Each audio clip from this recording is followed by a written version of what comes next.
وصل على المؤمنين والمؤمنات والمسلمين والمسلمات اللهم صل على محمد عبدك ورسولك وصل على المؤمنين والمؤمنات والمسلمين والمسلمات.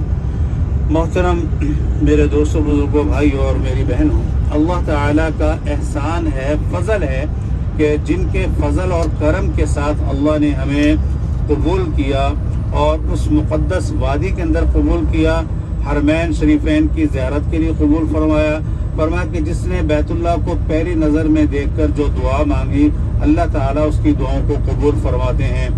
حدیث پاک میں آتا ہے ہر وقت بیت اللہ پر 120 رحمتوں کا نزول ہوتا ہے، 120 رحمتوں کا. فرمایا ستینہ للطائفین، 60 رحمتیں طواف کرنے والوں کے لیے، 40 للمصلین، اور 40 نماز پڑھنے والوں کے لیے جو حرم میں نماز پڑھ رہے ہیں. اور فرمایا 20 للناظرین، اور 20 رحمتیں صرف بیت اللہ کا دیدار کرنے پر ہی اللہ دیتا ہے، 20 رحمتیں اس کے لیے ہیں. تو یہ ہمارا وقت بڑا قیمتی ہے. اور پھر آج خاص طور پر جو ہم جہاں جس جگہ جا رہے ہیں یہ سفر طائف ہے، جہاں سے انشاءاللہ ہم احرام باندھ کر آئیں گے عمرے کی نیت سے. تو سب سے پہلے تو یہ واقعہ ذہن میں رکھیں گے، تو پھر انشاءاللہ طائف میں جا کر میری اور آپ کی ایمان کی حرارت کچھ عجب ہو جائے گی، اور اللہ کے رسول کی یاد میں ہماری آنکھوں سے انشاءاللہ آنسو بھی نکلیں گے جب ہمیں واقعہ پتہ ہوگا. حضور علیہ السلام دعوت تبلیغ کی برکت سے ان کو اللہ اور اللہ کے رسول کا تعارف کرانے کی غرض سے اللہ کے رسول نے سفر طائف فرمایا. جب طائف میں گئے تو آپ علیہ السلام نے ان کو جب دعوت دی تو ان ظالم جو وہاں کے جو بڑے تھے انہوں نے آپ علیہ السلام کو کسی ایک نے کہا نعوذ باللہ من ذالک، تو اپنے آپ کو اللہ کا نبی کہلاتا ہے اور میں سمجھتا ہوں کہ تو جھوٹ بول رہا ہے اور میں تجھ سے بات نہیں کرنا چاہتا. اور دوسرے نعوذ باللہ من ذالک دوسرے سردار نے کہا اچھا اللہ کو تو ہی ملا تھا، تیرے سوا کوئی اور نبی نہیں ملا تھا. ایسے غلیظ ترین الفاظ انہوں نے کہے. پھر انہوں نے یہاں تک کیا کہ آپ علیہ السلام کے پیچھے چھوٹے بچوں کو لگا دیا جن کے ہاتھ میں پتھر تھے. آپ علیہ السلام کے جستے مبارک پر پتھر برسانا شروع کر دیے. یاد رکھیے گا ہمارے جسم پر اگر ایک بار پتھر لگے تو شاید کہ خون نکلے. ایک ہی جگہ پر جب 3 سے 4 مرتبہ پتھر لگتا ہے وہاں سے خون رسنا شروع ہوتا ہے. ذرا چشم تصور میں غور تو کریں، ذرا چشم تصور میں غور تو کریں کہ آپ علیہ السلام کو کتنی تکلیف دی ہوگی اور کتنی زور کے ساتھ انہوں نے پتھر مارے ہوں گے کہ آپ علیہ السلام نیچے گر گئے، جوتا مبارک خون سے بھر گیا اور آپ علیہ السلام کے پورے جسد اطہر سے خون ہی خون برس رہا تھا. یہ کون سے نبی ہیں؟ یہ ساقی کوثر ہیں. یہ کون ہیں؟ یہ شافی محشر ہیں. یہ کون ہیں؟ احمد مجتبیٰ ہیں. یہ کون ہیں؟ ورفعنا لک ذکرک جن کا لقب ہے. یہ کون ہیں جن کو والضحیٰ واللیل اذا سجا کہا. یہ کون ہیں؟ یاسین والقرآن الحکیم کہا.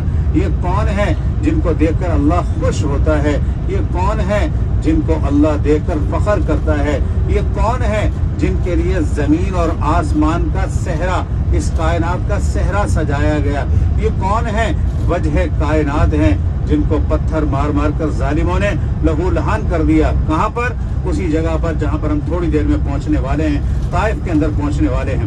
خیر بہرحال جب حضور علیہ السلام بے ہوش ہو کر گرے، ہوا کا فرشتہ آیا، یا رسول اللہ اگر آپ حکم کریں میں سب کو اڑا کے لے جاؤں. پانی کا فرشتہ آیا، یا رسول اللہ آپ اگر حکم کریں ان کے اوپر پانی برسائیں اور یہ سارے غرق ہو جائیں. اور ایک روایت میں آتا ہے کہ ایک فرشتے نے یہاں تک کہا یا رسول اللہ اگر آپ حکم کریں تو دونوں پہاڑوں کو ملا دوں، یہ سارے کے سارے لوگ مر جائیں.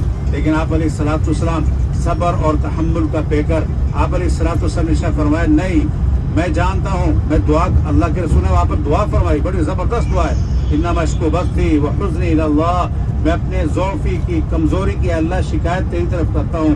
اے اللہ یہ نہیں تو ان کی نسلوں میں لوگ ایمان لے کر آ جائیں.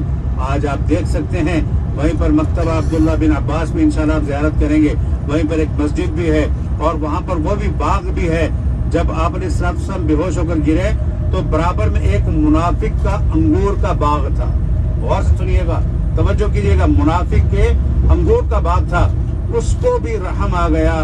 اس نے بھی اپنے ملازم کو کہا کہ یہ لو, یہ انگور کا خوشہ لے کر جاؤ اور آپ علیہ الصلوۃ والسلام کو جا کر پیش کرو. جب وہ لے کر آیا تو آپ علیہ الصلوۃ والسلام نے انگور کھانے سے پہلے کیا پوچھا؟ آپ نے فرمایا تم کس جگہ کے ہو؟ تو اس نے کہا میں نینوا کی علاقے کا ہوں. آپ علیہ الصلوۃ والسلام نے فرمایا جہاں سے میرا بھائی یونس علیہ الصلوۃ والسلام, جہاں پر میرے یونس علیہ الصلوۃ والسلام میرے بھائی رہا کرتے تھے, جی جی میں وہیں کا ہوں. آپ علیہ الصلوۃ والسلام نے اس کو کلمہ حق کی دعوت دی. آپ نے اسے کلمہ حق کی دعوت دی اور وہ مسلمان ہو گیا. آپ علیہ الصلوۃ والسلام دعائیں کرتے وہاں سے چلے گئے. تو میرے بھائیوں, میری بہنوں, یہ کوئی ایک وزٹنگ نہیں ہے کہ جناب ہماری معلومات میں اضافہ ہو جائے یا ہم لوگوں کو بتا سکیں جی ہم نے طائف کو دیکھا ہے.